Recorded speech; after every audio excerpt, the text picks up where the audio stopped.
Yes, Miss Erin Walker. I'm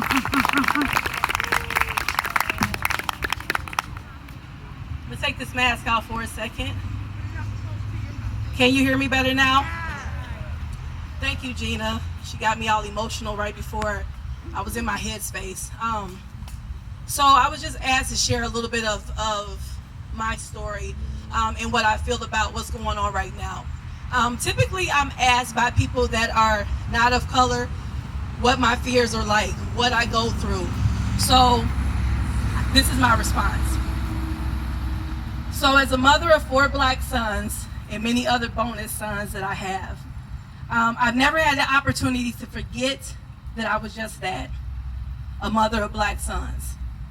Since having them, I have been constantly reminded that I have these sons because when I look at the news, when I speak to others, or simply just looking around, it's always at the front of my mind. Protect these black boys. That's what I constantly hear based on the energy that's surrounding me. Since they have been little, I was reminded that they somehow were different than their other classmates, who were predominantly white. I was constantly told that they played too hard or were too aggressive. Aggressive? I always ask that question. A 5-year-old boy playing outside, he's aggressive? Okay, so of course, I used to look up the definition of aggressive, just to kind of put this into context. And the definition of aggressive is ready or likely to attack or confront, characterized or by resulting from aggression, pursuing one's aims and interests forcefully, sometimes unduly so. And similar words are hostile, belligerent, antagonistic, and forceful. So at that time, I realized that they were already seen as a threat. And I realized that later, this same threat and aggression would be encouraged, deemed acceptable, and applauded on the basketball court and the football field because it would entertain, it had an overseer, and quite frankly, it was what was expected of them. But that's a whole nother story. I won't even get into that. My children were all over 6 feet. They all are right now. And they got their height and facial hair at a very early age. So they were seen as intimidating already. Okay? I realized then that I had to fight to ensure that they knew whom they were, the strength within, and the power they had, despite what the world planned and what seeds they planned to put into them. The seeds that are planted from traditional schooling, biased history accounts, athletics, ignorant friends, family, news, books, and from within. Because once the external seeds are planted, you start to receive and believe the narrative that grows from those said seeds. So I knew then that I had a fight on my hands, and I've been fighting ever since. When you talked about the little boy that said, "Is my color okay?" Those are seeds that are planted. But that pain, anxiety, and fear that you feel many times regarding that black son is hard to describe, especially to other mothers who aren't black and who don't have a black son. It's hard to describe the feelings of helplessness and sometimes hopelessness that you feel as a black mother. The thoughts of your child being that one that they choose to murder because he looked too black, breathed while black, talking black, walking black, playing music too loud that's black, and simply existing while black. It's hard to explain those emotions and those feelings. How do I really find the words? So I just try to get people to kind of imagine what it's like, to try to envision it. Who wants to imagine those things? No one. But I've never had the luxury to not think about it. So please imagine with me.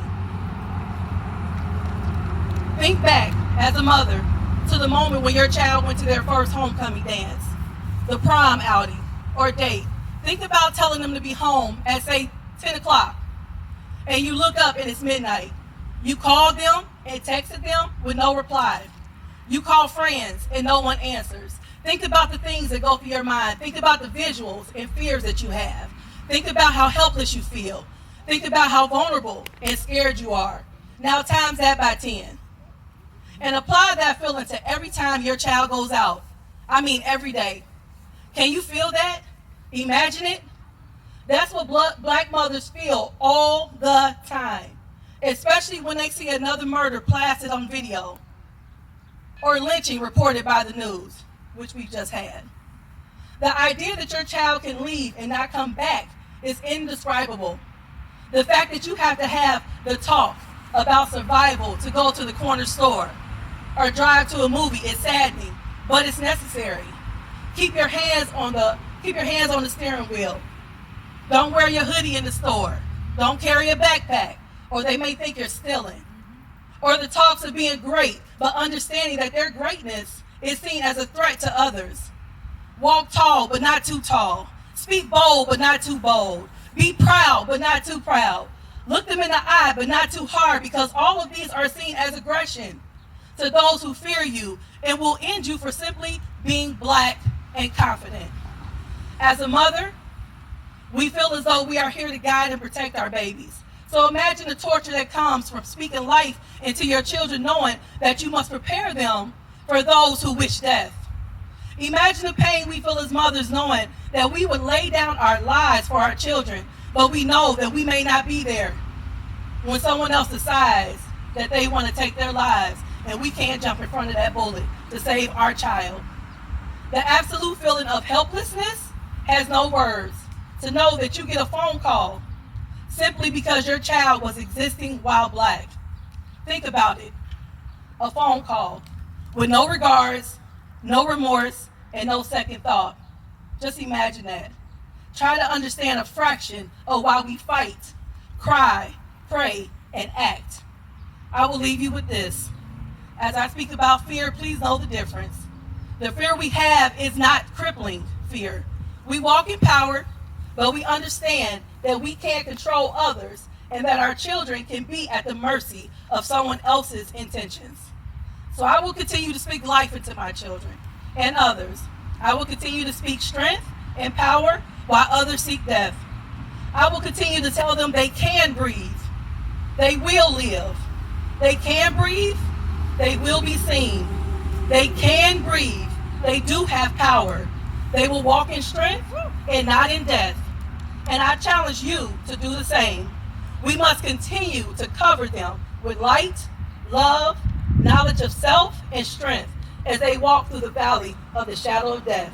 I challenge every non-black mother, every non-black person to begin to call out their friends, family, and colleagues, because until we put a face on these narratives, they will continue to hide behind politics, law, and a systematic lineage. Speak up, stand up, and walk in power. And remember, we can breathe. Thank you.